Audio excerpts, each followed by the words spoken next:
questions we got as well, and you alluded to it, like, where should I be investing for the next 10 years? So we kind of I want to combine that, where to invest for the next 10 years, but also look at it as, because a lot of people saying, how do we recover from COVID? Like, how long before our money recovers? So how long before our money recovers, and combine that with where would you invest for the next 10 years?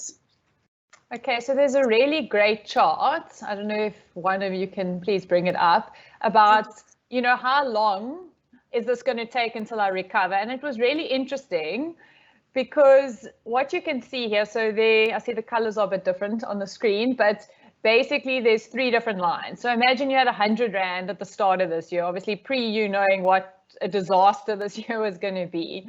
And for most people in retirement, this is like savings towards retirement. And for some people in retirement, you would be in that blue line, what's called the high equity fund.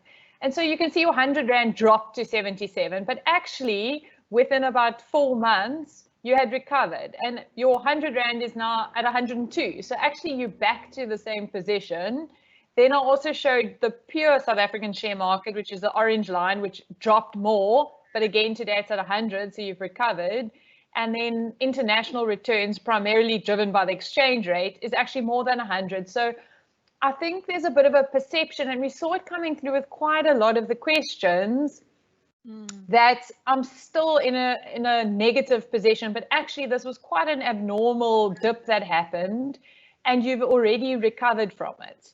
So that's the one part, is you have recovered, but now what? You know, I've got another 10 years, where am I going to put my money? So I think that's a really, really tricky question to answer, because unfortunately, none of us have these crystal balls. I mean, you know, whatever you predicted, COVID came along and things happen, but for somebody who is a 10-year investor, they are considered in investing terms a long-term investor.